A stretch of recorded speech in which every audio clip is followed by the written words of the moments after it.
Our first speaker is Andy Domeir, not French. He is not Domeir. He's been working for SPS Commerce, a local company, for many years. He's also been very active in the Twin Cities DevOps community for a number of years. And the title of his talk is DevOps is a Verb. And I'd just like to put in another pitch for lightning talks. We might have a little bit of space for an extra lightning talk if somebody has something that they want to share. Otherwise, feel free, like Debbie said, to bring it up in the open spaces.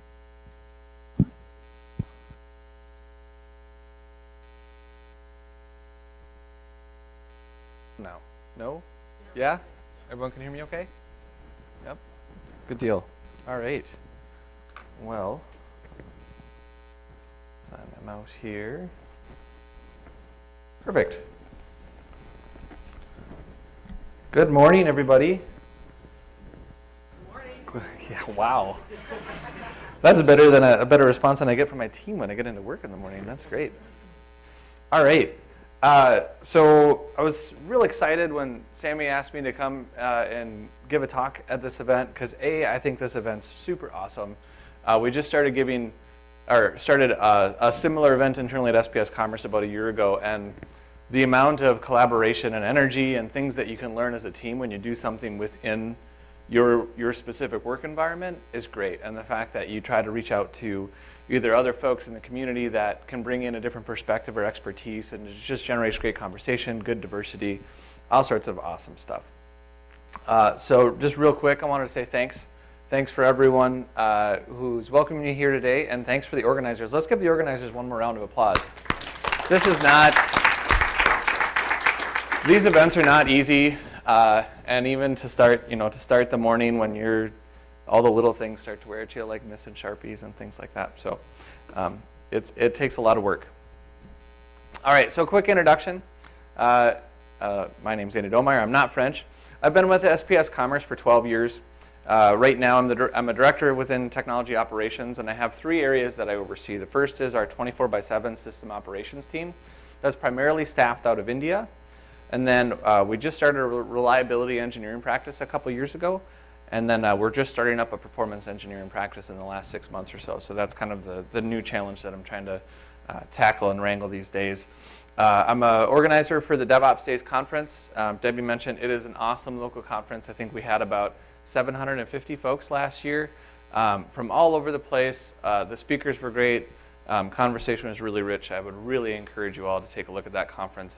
It's tough to beat something that's of that quality and local. I'm a meetup organizer as well. Check that out if you haven't. DevOps or at meetup.com. Look for the Minneapolis DevOps meetup. A lot of really great content there. I tend to be optimistic by nature. I always joke with my team members when they say that the disk is filling up. I say the disk is half empty still. Poke at me on Twitter if you have any questions. Feel free to jump out. I'm glad from a size perspective. Like I feel like this room is the size where if you have questions, comments, throw them out. Don't just sit there and listen to me for an hour. It's going to be really long. And with that being said, as I was putting this talk together, I added this bullet last night because my wife was asking me if I was ready and how long the talk was going to be, and I told her it was about 60 minutes, and she goes, they have to sit there and listen to you for 60 minutes? So she thinks she's winning today. I hope to prove her wrong. All right, let's get into things here. Real quick, just a show of hands, how many folks feel like they have a pretty decent handle on what DevOps is for the most part? About half. Cool, that's good. How many people think that their definition is different than everyone else sitting next to them? Yeah, ditto. All right. So what I'm actually going to start my talk with today is an exercise that I saw in a talk that Fred Kaufman from LinkedIn gave. And it's called Your Job is Not Your Job. I really encourage you to watch this talk. It's not specific to DevOps in any way. It's just about how we do our jobs. And so one of the things I'd like to do is I'd like to just take 30 seconds, and I'd like you to, in one sentence, turn to somebody next to you and explain to them what your job is. Hopefully you're sitting by people you don't necessarily know, but you probably know everybody. So just take 30 seconds and explain in one sentence what you do. What's your job?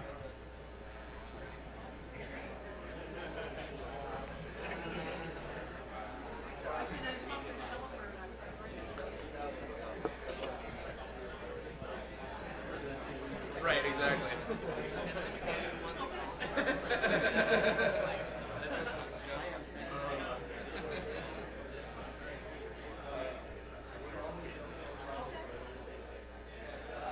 That is way longer than one sentence.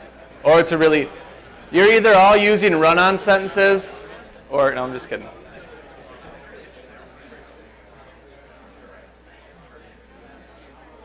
So we got a lot of physical talkers in here, a lot of hand.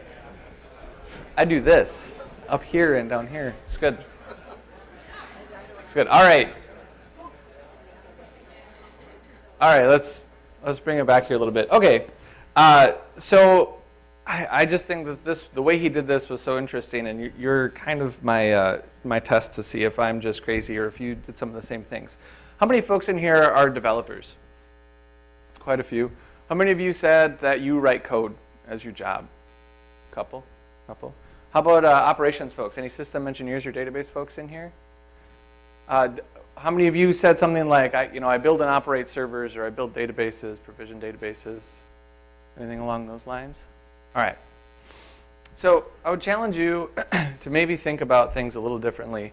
And one of the things Fred Kaufman talks about in his talk is that your job is your goal.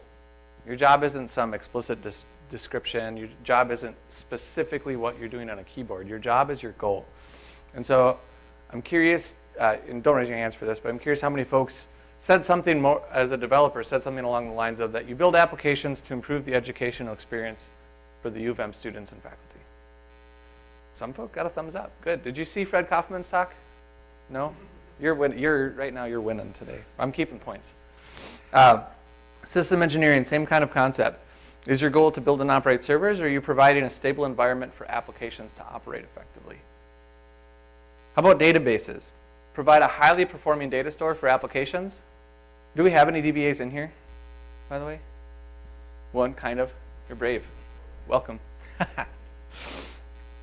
So I think when you step back and look at some things, that really changes the way you approach your job. If you just stop and think about the fact of, like, what's your actual goal? What are you trying to deliver? What service are you trying to deliver to the organization? But where I think this gets really interesting is, so we've just had this great conversation, but let's zoom back a little bit further. Let's think about this in terms of the fact that we're all on the same team here. And let's use a hockey analogy for a quick second. What's the goal of every single team member on a hockey team? What's the goal? To win, right? So if the ultimate goal of a team is to win, what's your job? Goals help to win, yeah. Offense scores goals, defense tries to stop, but the goal is to win, right? So every employee of the Gophers, your job is to, okay, so what does that mean? This is DevOps, winning, working together as a team and winning, that's DevOps, right? So what does this mean for you? What does winning mean? Grabbing some of the guiding principles on the site here, from an IT perspective, you're a community of professionals across the university working together to support and advance the academic mission of the University of Minnesota. The academic mission of the University of Minnesota is founded in the belief that all people are enriched by understanding, is dedicated to the advancement of learning and the search for truth, to the sharing of this knowledge through education for a diverse community, and to the application of this knowledge to benefit the people of the state, the nation, and the world. So, winning for everybody in this room is helping everybody around us learn more, find the truth, and share it with the world to make it a better place. No big deal, right? No pressure, everybody. That's a big deal. And when you step back and look at it from that perspective, what does that change? Does it change the way that you communicate tomorrow? Are you going to communicate differently thinking about things that way? Does it change the way you solve problems? Does it change the way you use technology, the way you build things, how you build them? When are you going to build them? It could potentially change a lot of what you do on a day-to-day basis if you step back and think about the fact that your goal is to win. Your goal is not to build a server. So why now? Why is DevOps a thing now? Why did it just kind of start up?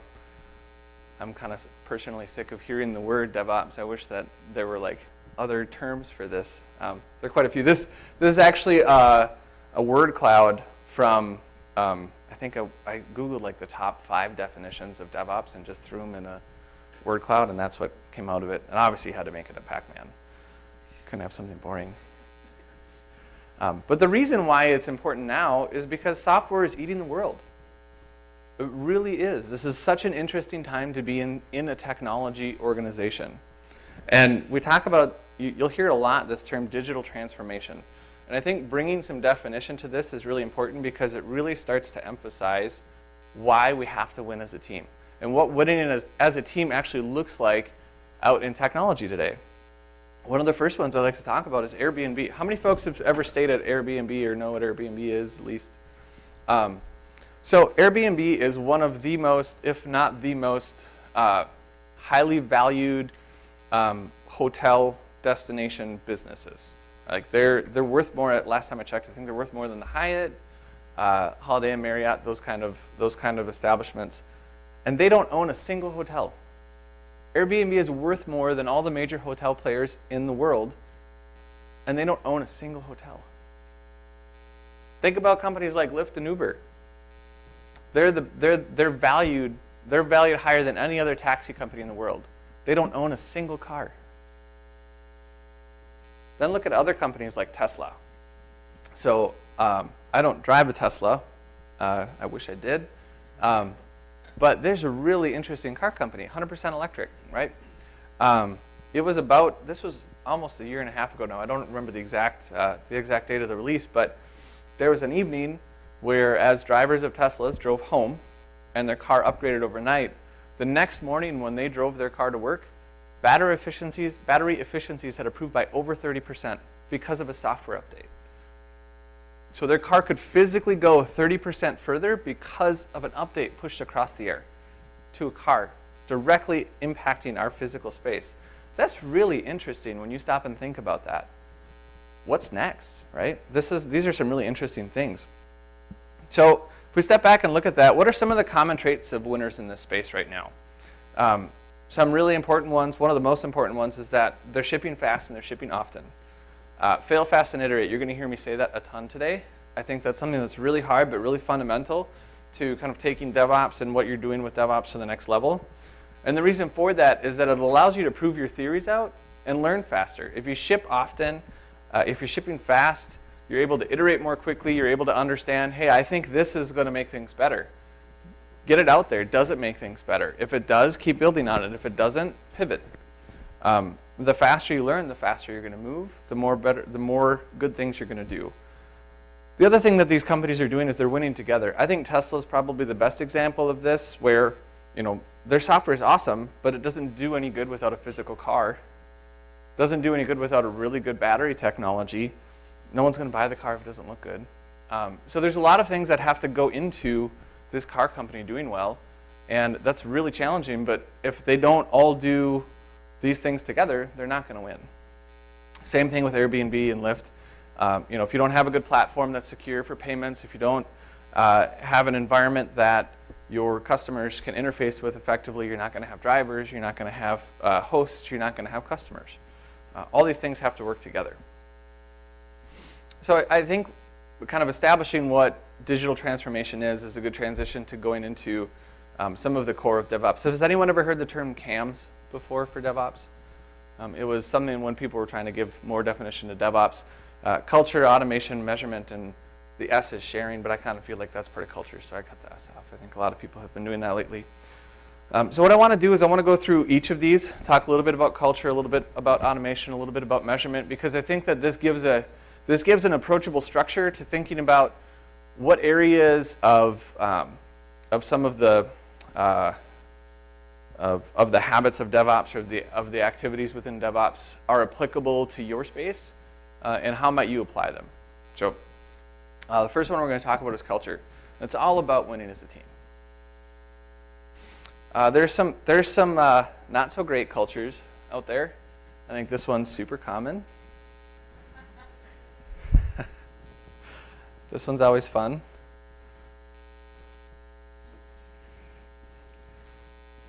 Or maybe the developers and operators have done a really good job collaborating. You're shipping things really quickly. You totally nailed it. You're doing DevOps. Yes.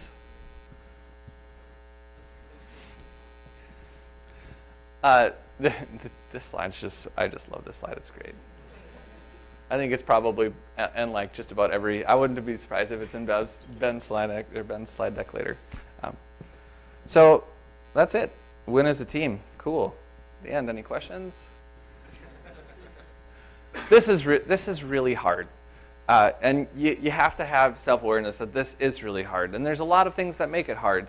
When you think about, especially I think, like the organization that you're all working in is really interesting for some of these problems. Aligning to a greater goal, like getting actual directional alignment on what your goals are. This is really hard when you start getting down to individual teams. Everybody has subordinate targets, right? If you're in the database group, you care a lot more about databases, right? But how does that align to winning? How does that affect the folks that depend on your services? So figuring out what types of things do align teams, what types of things are incentivizing teams, the same thing at an individual level. Other parts to this that tripling down on communication, and this is just hard. Like actually physically talking to people is a pain. It's way easier to just kind of fire emails off and asynchronously let them come back. I love asynchronous communication. But effective communication does take time, and that's what's hard. We all have a lot of things going on. We're not usually just doing one thing at any given point in time. We're doing multiple things at once. And so what are we doing to more effectively communicate? And a lot of that's going to require time investment. And listening is usually the most important part, and that's really hard when we all have things we're trying to get done. The last one here, I think this is one of the hardest ones, but probably the most important one, which is there safety in failure? What happens if the thing you're working on doesn't go the way you wanted it to? Who's engaged? Who does it impact? What's the perception of that? At the end of the day, when you look at high-performing companies, moving fast and failing is totally okay. But if you're in an environment and a culture where the perception of failure is, you missed that, or got to be online to help fix this thing because somebody pushed some bad code, that's not going to get you where you need to go. Understanding that everybody's trying to do something that's helping the team win and rallying behind that is really important. And if you're not supporting each other and understanding, hey, you know what? This thing we did didn't quite do what we wanted it to, but we learned a bunch, right? Thomas Edison was like, he said he learned 9,999 ways not to make a light bulb. He failed like 9,000 times before he made a light bulb. This is the same concept. It's no different. I don't think it's as hard as making a light bulb back then, but very similar. There's a lot that positions us to just want to give up, right? I think that having some self-awareness on priority conflicts really, really important here. You have different priorities than everyone else. Is anyone blocked right now? Like, is your top priority blocked right now by a ticket you have into somebody else? Does anybody have that? You have a top project, you're waiting for somebody else to deliver something, so you're working on something else. Our priorities don't align, and that's just the nature of the beast, right? Are you going to be working on features? You're going to fix a bug. You're going to build a new server now, or are you going to take 2 days to write automation so you don't have to build the server this slow from scratch the next time? Are you going to patch something? Are you going to build new? Is prod broken? Or are you going to have a life? There's a lot of things that go into this, and a lot of different priorities based on where you're on the organization. Now you're trying to expand who you're collaborating with. You're trying to get more done. No one person's going to win. So now you're working with other people who have different priorities and different things that they're trying to work on. This is really hard, and having a level of self-awareness about that is really important. What makes this increasingly hard is this concept of transparency. I love this picture because that's what I picture, particularly teams I'm not going to name now, that I would send a ticket to. I have no idea where it goes. I know it's in their queue. I don't know if it's in the top 10. I don't know if it's in the top 50. I don't know if it's number 1. Right? So it makes it really difficult for me to understand how to collaborate with them, how to communicate with anybody that I'm working with, if I don't have transparency into their space. Right? And this is something that gets really difficult the larger the organization is. I'm just guessing that there's a lot of challenges like this here at the U. So where do we start? One of the most important things that gets talked about a lot with DevOps is empathy. We have to build empathy between each other. And that's building empathy between teams, building empathy between individuals, and going back to that kind of sports analogy, sometimes offense needs to go back and play defense, right? If you're winning 2-1 and there's a minute left in the game, and if the coach tells Zach Parisi to go play defense, and Parisi says, no, I'm an offensive winger, I'm not going to go play defense. Come on, that doesn't happen. Why does that happen in real world? That totally happens in tech today. I'm fine. I'm going to go. I know it's broken, but it's not my thing, right? I've got other stuff to worry about. This happens all the time. One of the things that makes it really difficult to build empathy, this goes back to transparency, is knowing what other people are up against. How do you have any empathy to what other folks are doing if you don't know what they're doing? How do you help them, right? And so part of this has to build on trust between teams, between individuals. I have to trust that if I'm more transparent with what I'm doing, then it's going to positively impact me in some way, right? It's kind of uncomfortable to open yourselves up and be more transparent with everything going on, because you also open yourself up to criticism, right? So when we talk about culture and what does that do to an organization, it starts to really, if you don't have trust that the organization and the culture are there to support you and help you win together as a team, then you probably just feel like you're opening yourself up to criticism. And who's going to do that? And nobody's going to openly do that for fun. And then as we keep building on this, something that I was really happy, Sam, you mentioned something this morning that made me excited. With just thinking about the fact that everything you do is a service. Everything you're working on is a service. You should consider that to be anything you're doing is something that's going to be reused. Right? It's going to be something that other teams may interface with. It gives you structure to actually align what you're doing with a mission, right? What is the mission? What are you trying to do? Well, if you're going to automate servers so that provisioning is automatic, push button automatic, and that's going to come with security and everything else that needs to be part of that process, you're enabling everybody else around you to be more productive, and now you're providing a service. Right? You're not just building a server. This blog post that I reference here is a really great one. It was actually written 3 years ago now by Jeff Sussna, who's a local author here, but a really great book, a really great blog post.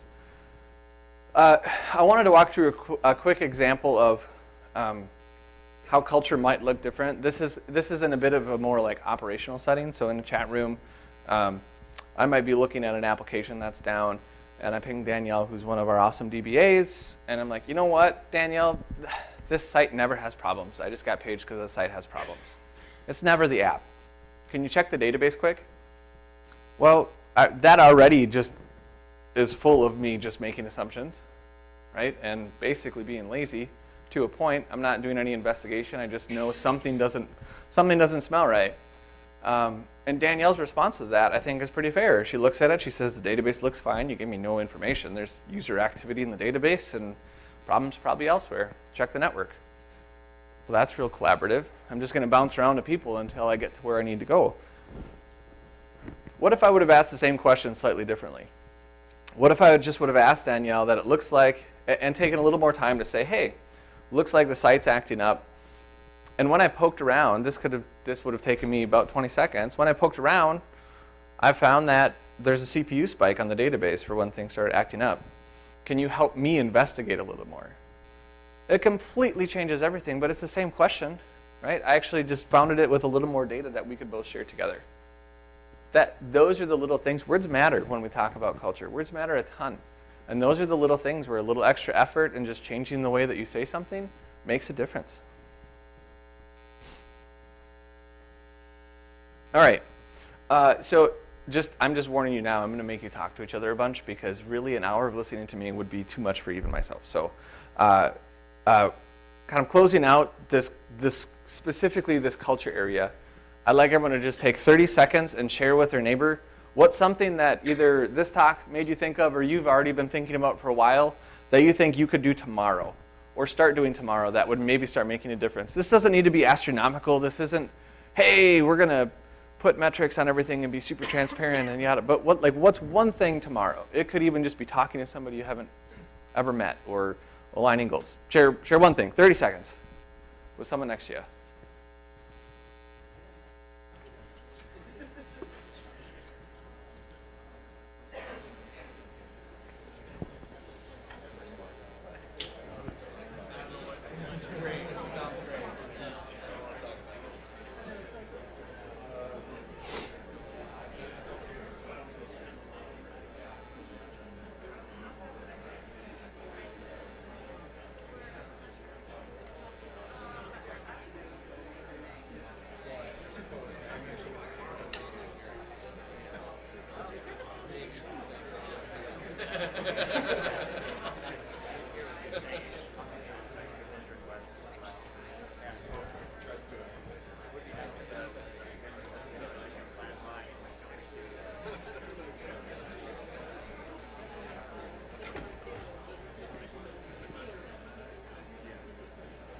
All right, 10 more seconds.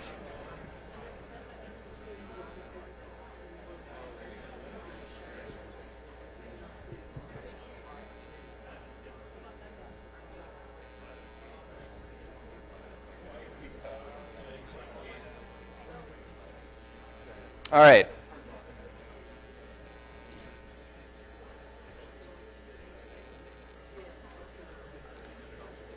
All right, so I challenge everyone in the room to actually try to take some action on that tomorrow. Actually try to apply that. It doesn't have to be a big thing, but these little things are what matter. You're not going to sit down in a room for an hour, plan your DevOps strategy, and come out and have DevOps. That's just not how this works. Right? And these are the little things that we have to be doing to start influencing others around us, influencing the organization, and making a difference. These breaks are just so I can drink coffee, just so you guys know. This is not for your benefit. I'm also having a lot of fun, Debbie, your slides here. You left the slide that just says fun exclamation point out.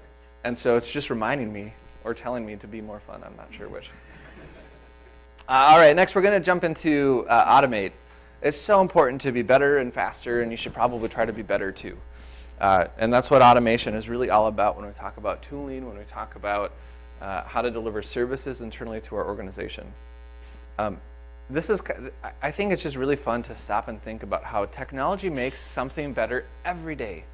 And this applies to the physical space. This applies everywhere. This isn't just on the command line, or this isn't just writing code.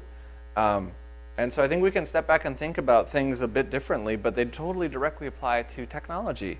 Like, how do we build something today? How do you get a build out? What are you doing to build a server? What are you doing to build a database? What are you doing to deploy your code? So how do you build it? Think about back in the early 1900s, how they built cars. It was very manual. It was a lot of work.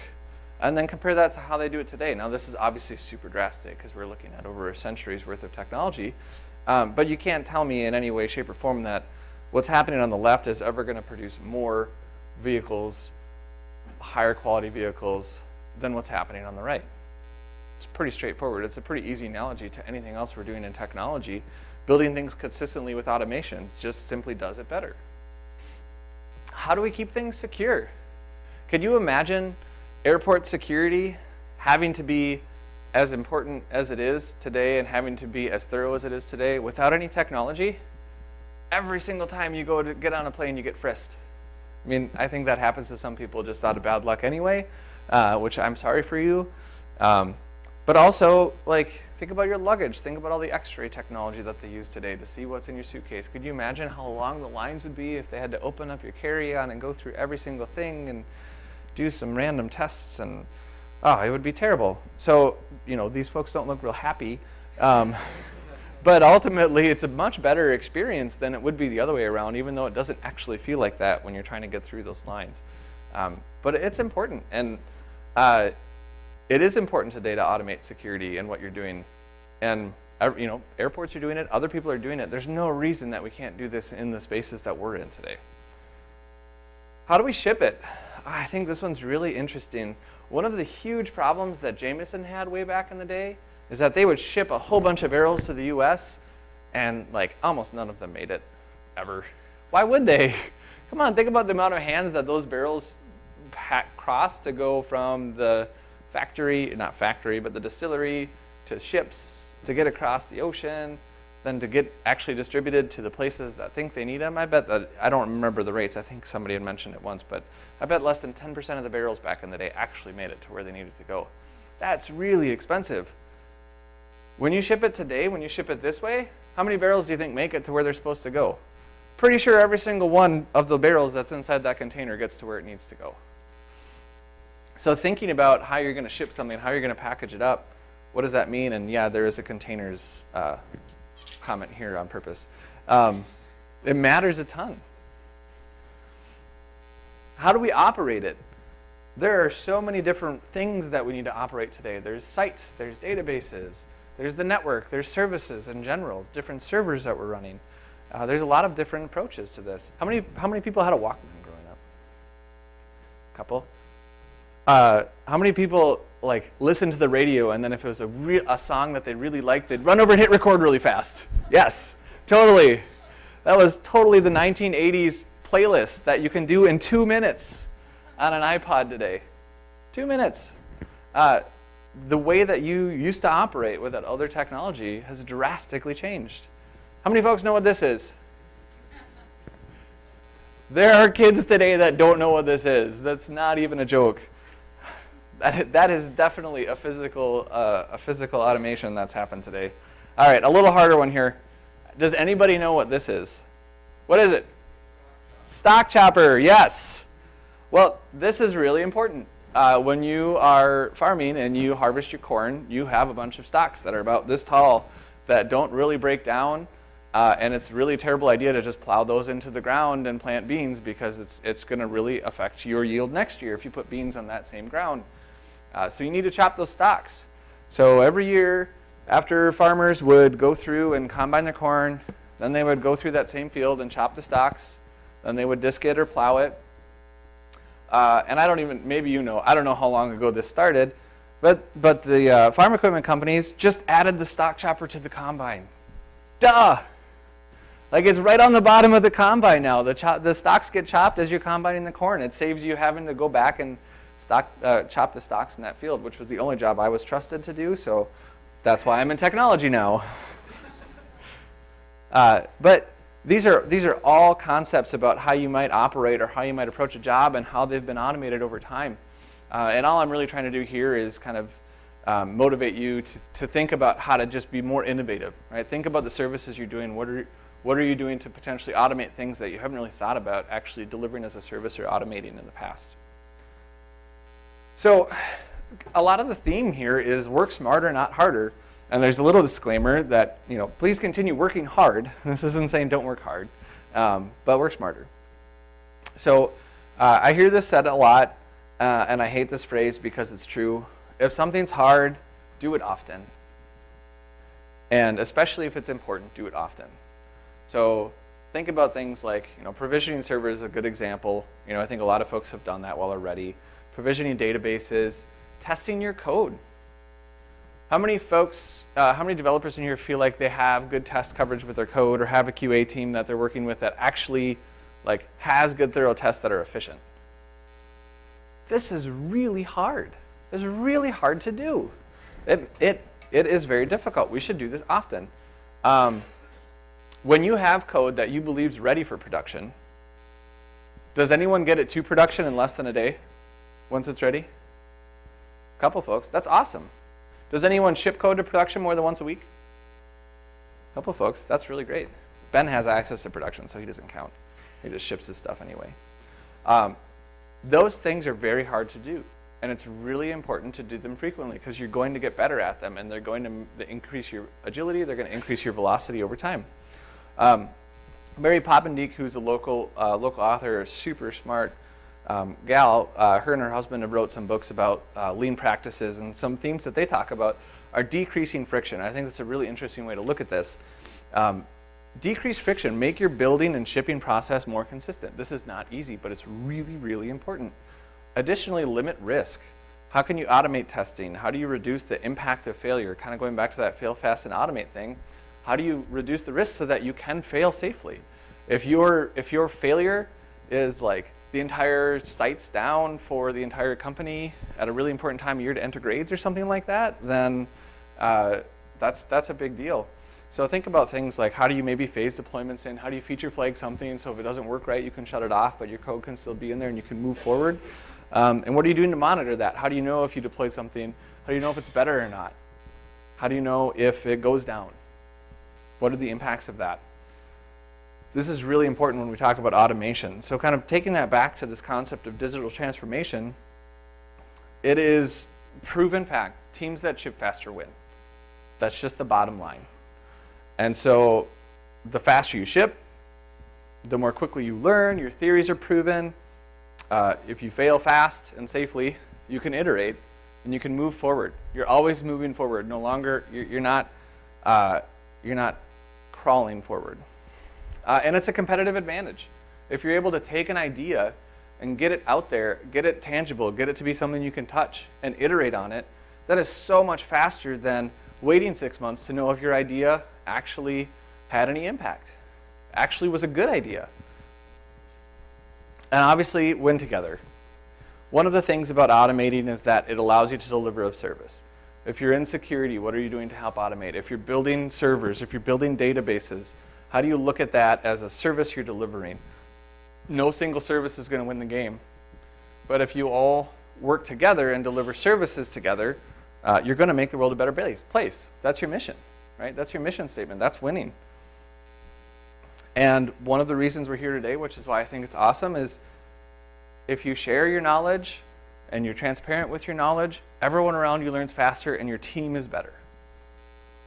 Then you win. So, kind of closing out automation here, what's something that you could talk about or do with technology and automation tomorrow? Again, you're not going to build some build deploy pipeline that's automatic tomorrow during the day. But what are some things that you might start doing tomorrow that affect automation? 30 seconds. Share it with someone by you.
All right, 10 more seconds.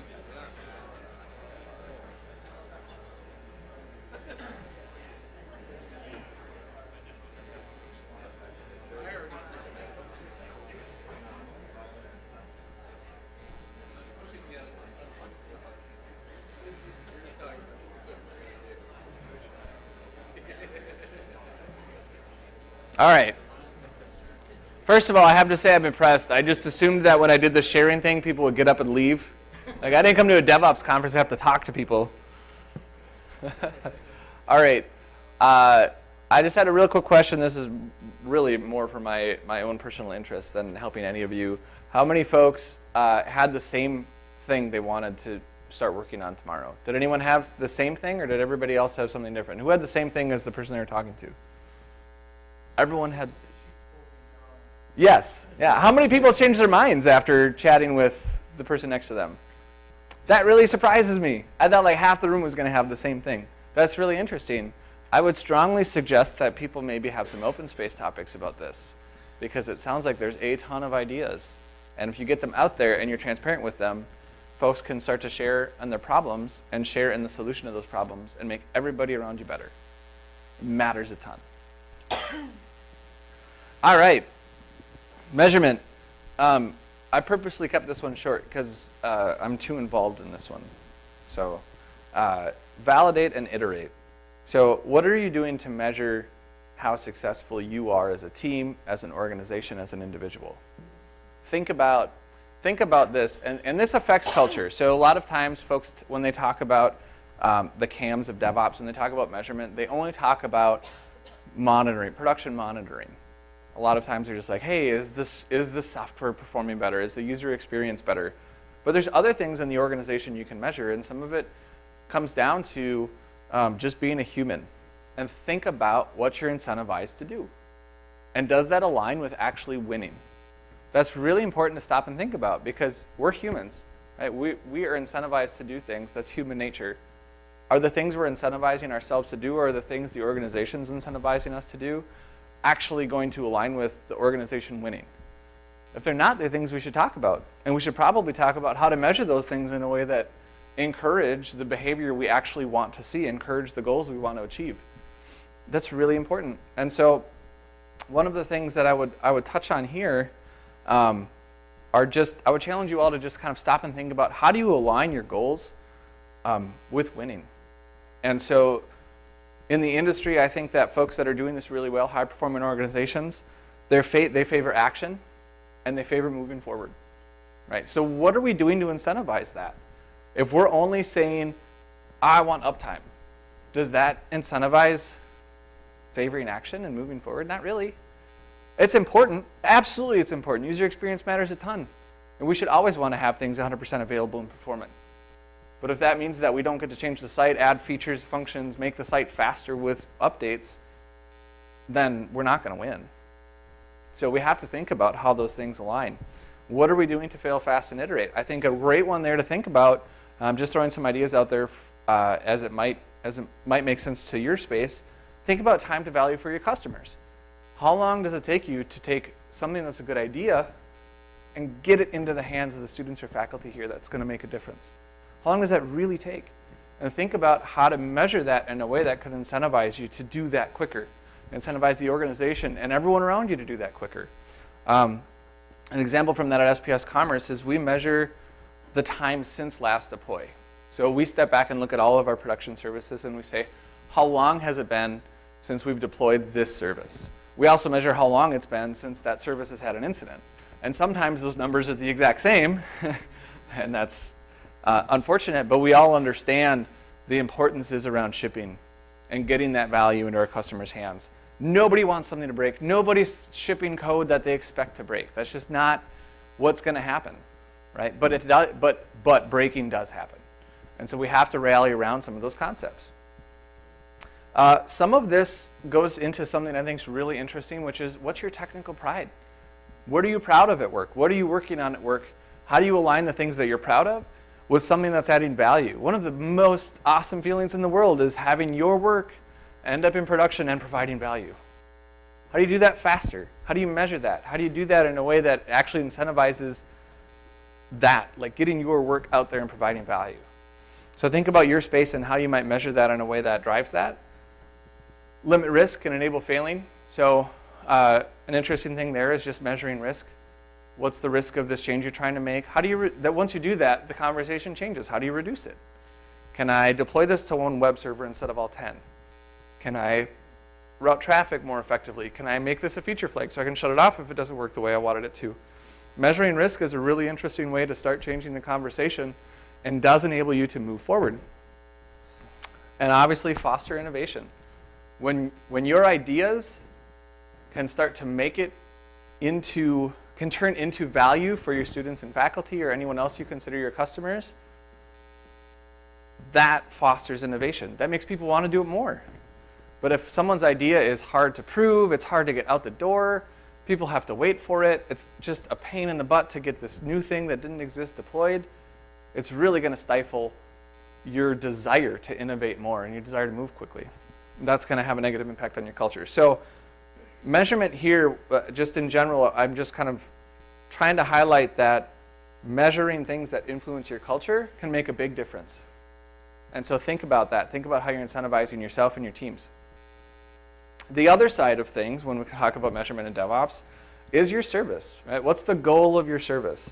A great model that comes from Etsy that I think is really awesome is they say if it moves, graph it. Right? If it's CPU, memory, disk space, doesn't matter. Response time. If it moves, graph it. If it doesn't move, graph it anyway, because it might move someday. We've totally done that. I have direct experience with that, where it's like, whatever, it's baked into the tool, so it's there. And then years later, oh, hey, this thing moved. Now I know the problem, and I've got 2 years worth of time series data to prove that this thing changed.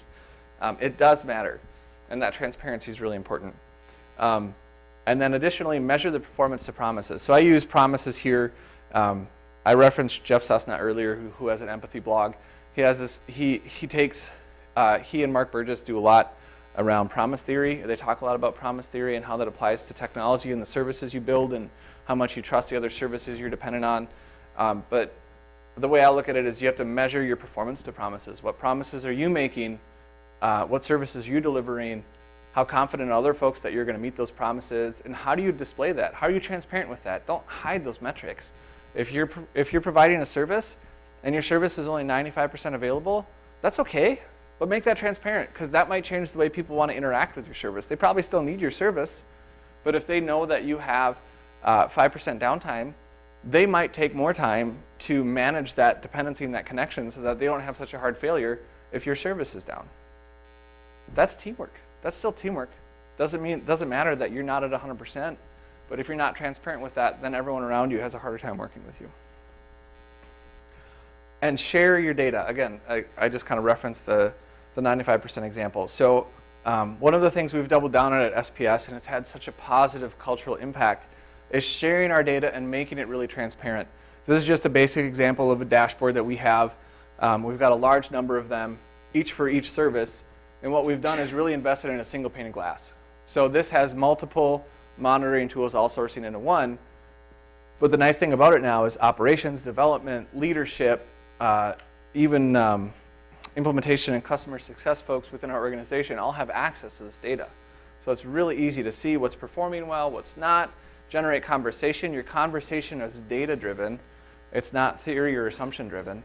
And going back to that database example, chat I had with Danielle, like grabbing a graph that Danielle knows where I got it from and putting it in chat and talking to her about why this line looks different is a completely different conversation. It's much more collaborative than saying something is slow, something seems down, something doesn't feel right. Because then somebody's going to go hop on a command line on some server, somebody else is going to go to some UI interface over here in some monitoring tool nobody else has access to, and everyone's going to be talking a different language because everybody's looking at the data differently. It's really difficult. Be transparent with your data. It makes a big difference. So, said I kept this section short. Take a minute and just chat with somebody next to you about maybe either what you don't measure today that you'd like to, or things you measure today you think are wrong. Anything that has to do with measurements. 30 seconds.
Ten seconds.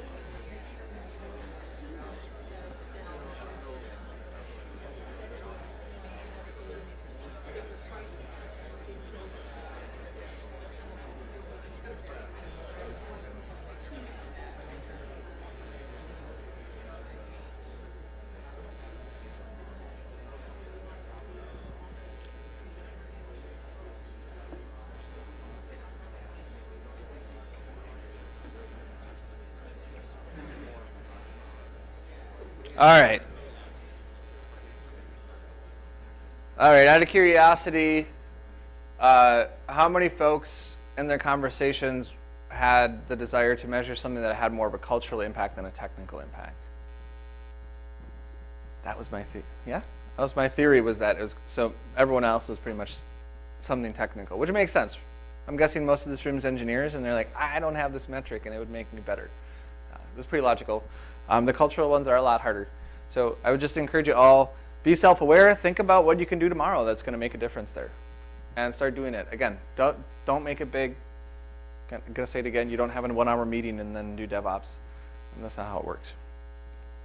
All right, I only have about 5 minutes, so I'm going to rip through these really fast, but I thought it was kind of fun to maybe just share a story of how we got reliability engineering started at SPS, just as an idea of where approaching different problems might affect you here, or just kind of show a use case.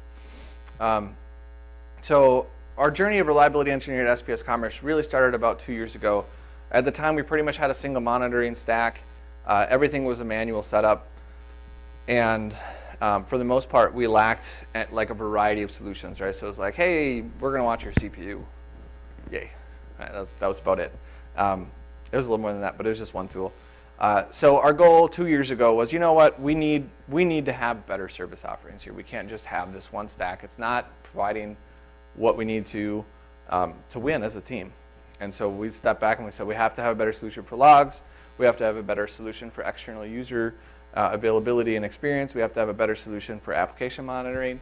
We have to have a better platform for making sure that the notifications can get to everybody they need to, and that we actually have reporting data on this. So we did that year. It was great. We ended the year with basic monitoring stacks for all of those different solutions. It was still a manual setup. To build custom monitors, it was somewhat time consuming, and consistency was a really fun idea, but we didn't have any of it. So the idea was cool. But really, we were really in a position where now we had a platform that we could build things on. And so now is the time to say, okay, what are we doing to make monitoring a service? What does monitoring as a service look like? And so we took last year to think more about, why is it still manual to do monitoring? Why aren't people just monitored automatically? So our goal was to establish a baseline of things that are automatically monitored no matter what you're doing. Make custom monitors easier, create consistencies in solution types, and establish some expertise around monitoring. And these were goals that we could start to build because we were looking at monitoring as a service. We weren't looking at it as just a bunch of tools that people could use if they wanted to. So where that took us today, monitoring as a service, I'm really proud of where we've come. We've done some really interesting things. We've got serverless event-based monitoring solutions where no matter what you're deploying anywhere within our platform, it's going to trigger events that set up monitors for you. So everybody gets the same base monitoring all the time, no matter what. All their data is in the same spot, and it's consistent. So anyone in any part of the organization is able to go look at their data, but they also know how to look at other people's data because it's the same. It creates a lot of collaboration, makes it really easy for you to look at your dependencies and other folks' stuff. We prescribe reusable patterns now too. So if you're an API, these are probably things we should do, and we have a way to automate that. If you're a web service, we should do these things. If you're a database, we should probably do these things. And we generated, I showed that screenshot before, a single pane of glass. And that's really important for the entire organization. It has really improved collaboration. Now, because we continue to think about services, we're really in a spot to try to be very forward-thinking now. We've established a really good baseline over the last couple years and a really good platform. And so we have a lot of lofty goals where we have an automation framework in place. We're talking about making our documentation more queryable so we can actually automate actions. If this alert goes off, go grab this information and attach it to the ticket. If there is a specific standard response we would do for this type of issue, we can automate that now. There's some really interesting things that we can do because we're trying to build more automation framework around what we're doing. Additionally, we've done some pretty interesting things with visualization. I'll probably run out of time, but I can show folks later if they want to see it. Visceral is really cool. It's an open source project from Netflix. And our event-based automation has improved just general communication transparency. It's improved our time to remediate. And it's allowed folks to share their learnings more transparently with others. So everyone around us is getting better because we're doing this more transparently. What didn't go well here, and this is something I would please learn from us on this one, we really under-communicated our goals. So we didn't really establish ourselves in a position of, listen, here's our mission, here's why we think it aligns with the greater mission of the company, and this is how we're going to help everyone win. We didn't spend a lot of time doing that, and so when we started sitting down with folks and saying, here's how you monitor APIs, it created a lot of resentment, and there were some conversations like, who are you to tell me how to monitor stuff? It didn't really come across with this tone of, you know, we're on a team, we're winning together, this is stuff we can do really well, let us help you. All right, so double down on communication if you're going down some of these paths. What has gone well, we reduced friction by simplifying our our deployments, so we're able to fail fast and iterate.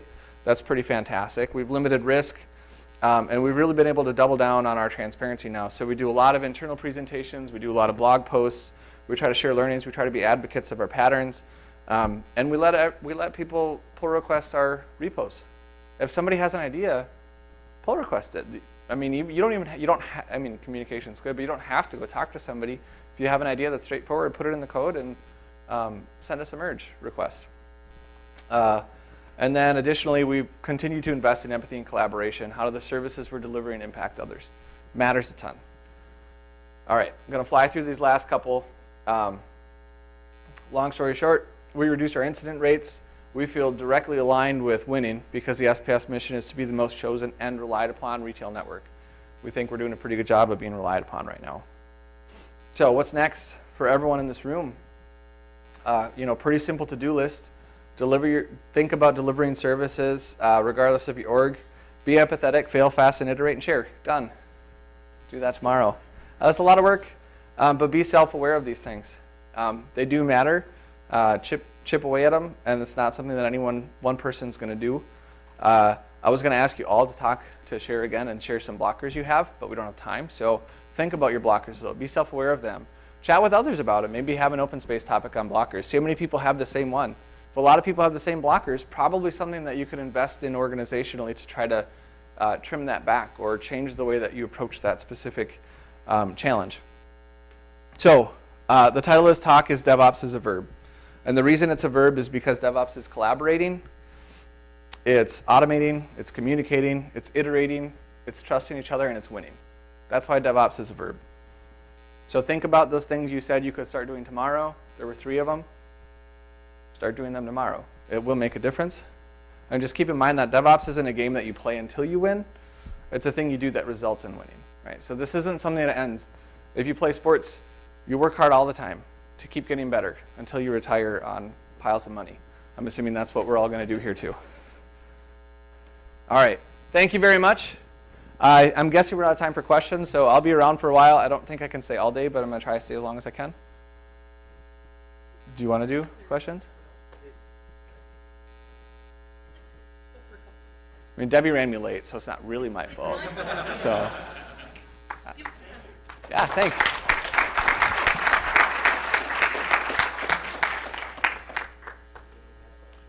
Any questions? I was so transparent, there's no questions. I'll get my slides up on SlideShare and I'll send them to the organizers too, and you can, if you want to post the slides somewhere else, you can. Otherwise, you can just link to SlideShare, whatever works. But yeah, happy to share all that. I'll do that right after this. All right, thanks for having me.